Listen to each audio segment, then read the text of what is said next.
Thank you so much, really. Always happy to support Andrew and the work that he's doing. Of course, I see a couple of friends from phone. Um, and so I know I was asked to speak many things, but in my view, I call it the graveyard shift. I'm sure you've discussed many things for 2 days. I will not try to bore you with many things, but I'll try and pick a couple of things that I've been looking at globally, but then thinking through how do I share this, since you frame this conference very interestingly. It's just not about domains, but it's very much about many things. So as I've been described, I do many things. But I think where I largely focus on is greatly around emerging technologies. Because I think it's important to put ourselves into a context. If you're talking about partnerships and they talk about inclusivity, it cannot be partnerships and inclusivity in 1999. It has to be partnerships and inclusivity in 2024, but also understanding that 2024 in itself has had more than 3-4 iterations. Things are moving very quickly. I was mentioning to Andrew that I think the president in his wisdom did not call me a digital ambassador. Call me a technology ambassador, because technology is just not about digital. It's many things, and when you talk about tech, there's both what you are familiar with, but also in the understanding is what really drives development. And so when you talk about inclusivity or partnerships, it's not about just being digital.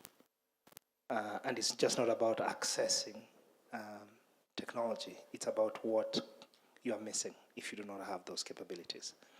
And so for me, it's always about that. I always try to frame it around those three things. I think it takes a little bit of time. That we cannot not talk about technology without talking about demography. Kenya is familiar with this. Siasa ya Hill to Nilia Gen Z, so we know that. Demography is not something we can ignore. And I say demography in both ways. You may be talking about Gen Z in terms of the under 25s, but then there's the over 55 who are heavily being displaced by technology. And I see, for me, that's where the biggest problem is. Because we're seeing a lot of mental illnesses. We're seeing a lot of people dying very early.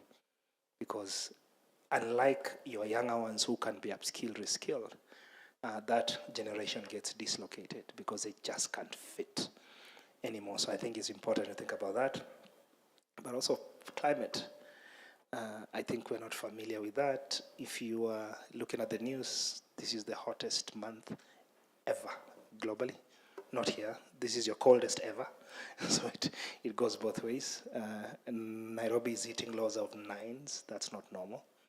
But so there's definitely a problem. And the problem for me is always what drives climate change is always the technology of the day. So what we are using now is also driving climate change.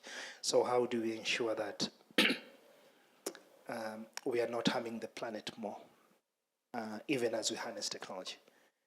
I mentioned this to Andrew and colleagues that for me, with this rapid period of change, I don't see it as a digital divide. I see it as an opportunity and mostly a life divide. Because if technology is affecting how we live, learn, work, communicate, engage, then it's no longer just digital. It's everything. If you don't have a .ke address, probably I don't know you exist. Who here does not have an email address? Okay. Who doesn't have a .ke email address? Come on, a .ke. Kelly anasemanga ukweli. Just raise your hand. We know you don't have. Who here does not have a .ke address and has a Yahoo address? Now that one we're going to fight. I hope you are seeing people around. Clients ni wengi. So basically, I think a .ke, and I'm really a champion of .ke. Really, it's more or less of an address, and you need to figure out how to have an address.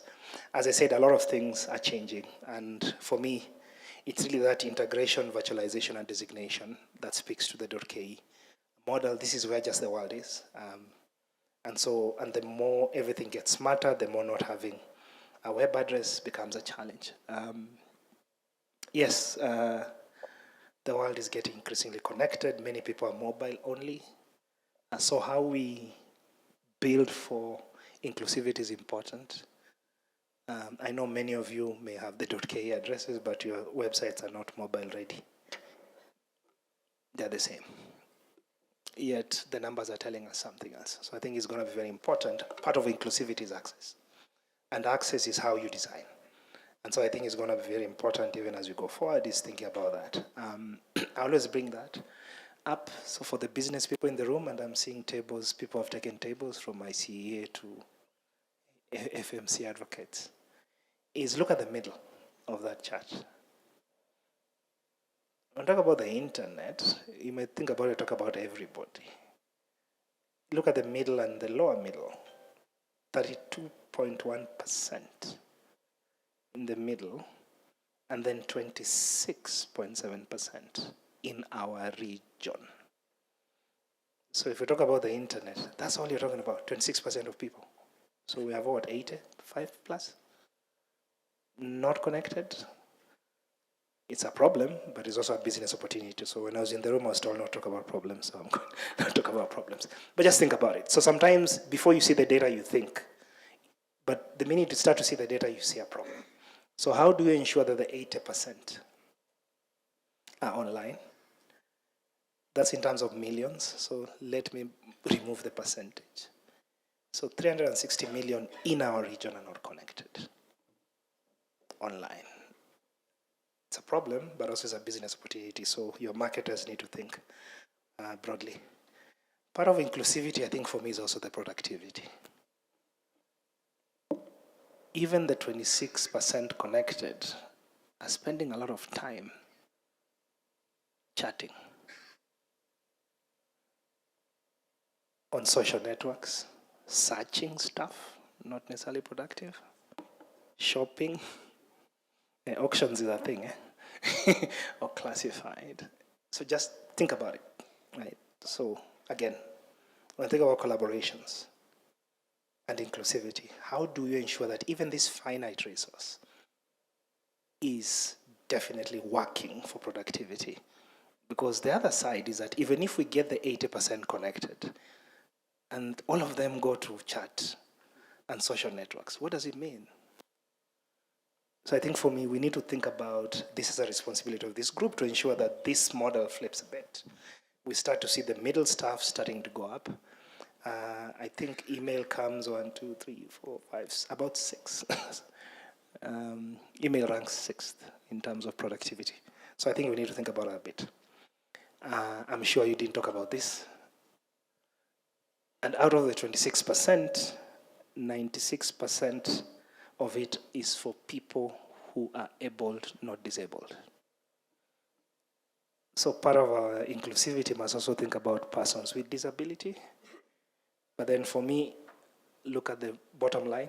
That's the money you're losing if you're not building the web for persons with disability. So basically, again, we just need to think through that our populations are not homogeneous, and we need to think through how we do that. I'm trying to skip many things. Of course, COVID put us somewhere else. We are definitely in places where we can do. But let me bring up that complication. Because part of also inclusivity and part of technology acceleration, it means jobs are going.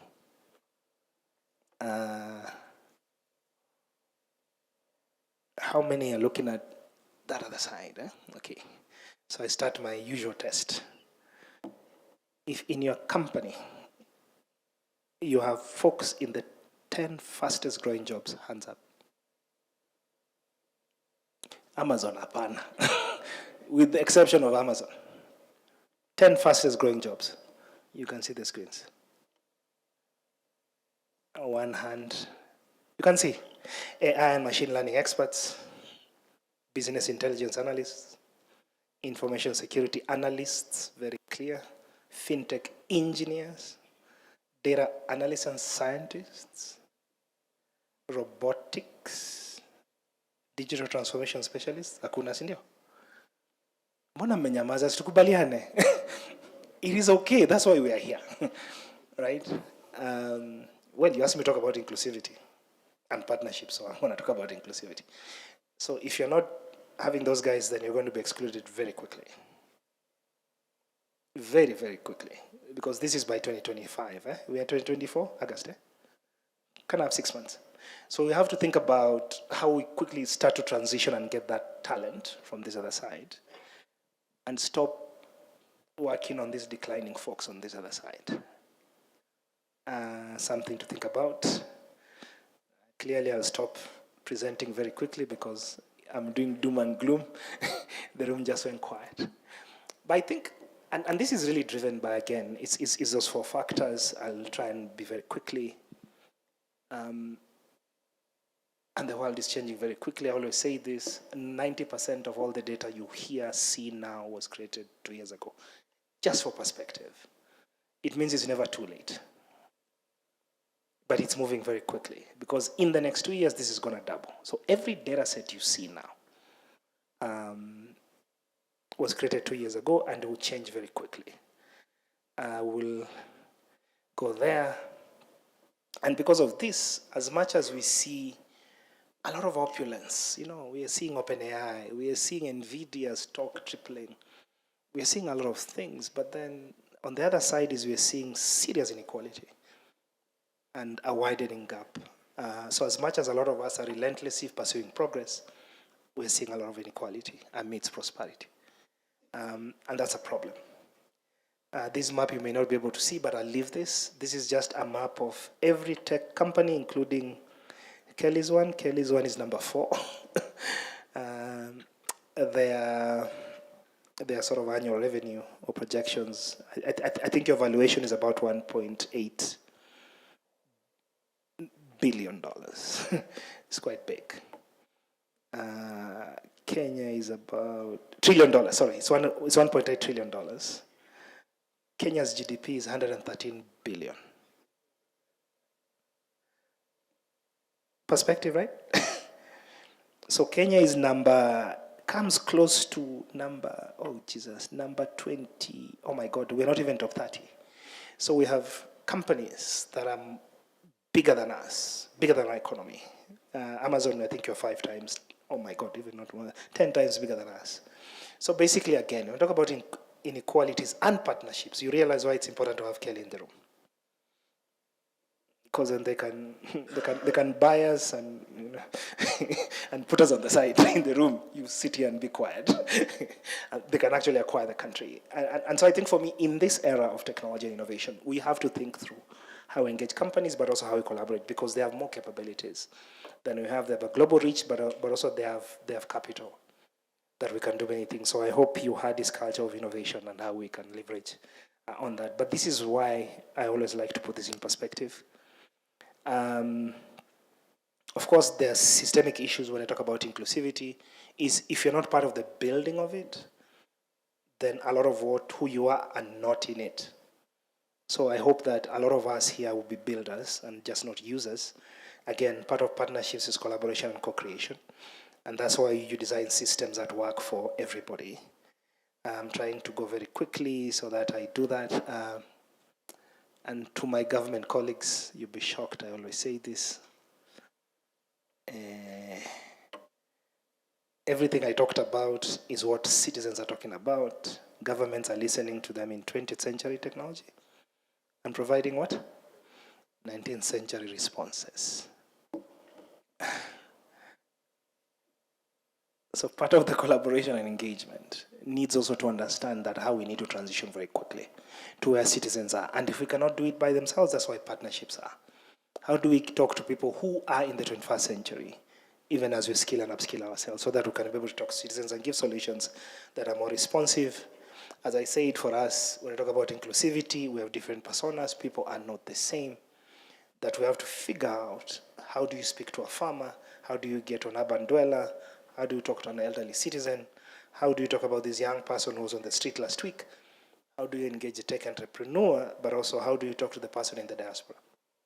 And there are many personas. So the idea is that talk about inclusivity and partnerships is people are not the same. We're not homogeneous. We need to be everywhere. I was told people don't know actually what I do. So I'm just gonna, so basically my role is to figure out how technology and diplomacy cut together, but also how do I talk to the companies, the SMEs, and other domain experts in a way that we ensure that technology actually benefits society, and that governments do not legislate or regulate so that they stifle innovation. Because there's a real fear of the unknown. And so my job is to much as possible unpack that fear. But also to say that there's no particular time where technology has been beyond human control or capacity. And so while the fear is temporal, we need to think long-term in a way that we govern tech. And I'm sure you've seen that. I still feel that in that engagement, we still need to find you. We need to know where you are. And so again, I'll advocate for .ke again, that it's important. Even think about, I said personas. I talked about different people with different GDPs. The equalizer for me is an address. Because the .ke address is a .ke address. There's nobody superior or lower than that. So for me, it's always important that it identifies us as Kenyan, but also it gives us a unique identity, but also is a unifier and equalizer. So I think for me, it becomes very important when we do that. And I'll end with that the future is here. And even as you think about a unique address, we also must start thinking about technologies that are coming, so that we have a good baseline now, that when these new things start showing up, that we are not dislocated or disconnected or left behind. So this is, again, my big job, but you shouldn't worry about this. But I think for me, the issue is that, do we have sight of these things? But also, do we have a base where then we can engage with these things? Because increasingly data, unless you are in a certain domain, there's a problem with portability or interoperability. So I think having a home base is important. Again, I'll go back to the .ke and say really, really it's a serious thing of having something that is domain specific and works for us. And I think a few closing points.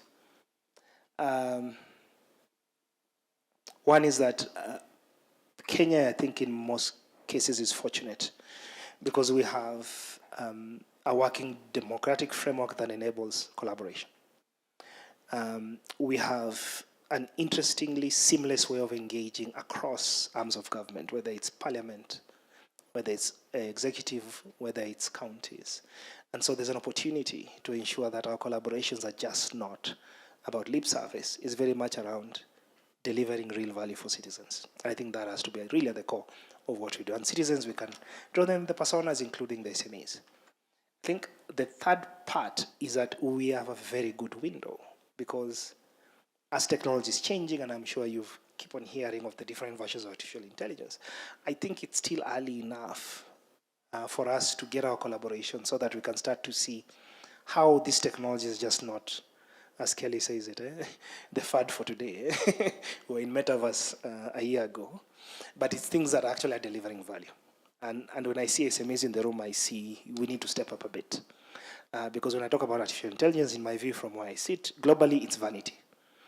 It only starts to make sense when it starts to fix real problems, right? How do we ensure that we increase agricultural value chains? How do we start to predict diseases, including crop diseases? And I see a lot of pilots here. How do we get them to scale? I start to see issues around education and education outcomes that are very specific to learners, that are just not general, because 16 kids in a room are different. But what artificial intelligence can do, it can track individual learners and develop individual specific outcomes. Then it's just not about, it's about success and excellence. It's about how people come out of a school in terms of being successful and not necessarily, a conveyor belt of just churning out talent that happens to land on a specific job. AI also can ensure that in terms of our learners' journey, we can actually connect with industry in a way that those 10 jobs that are coming are actually being produced. Because right now, I don't think they are.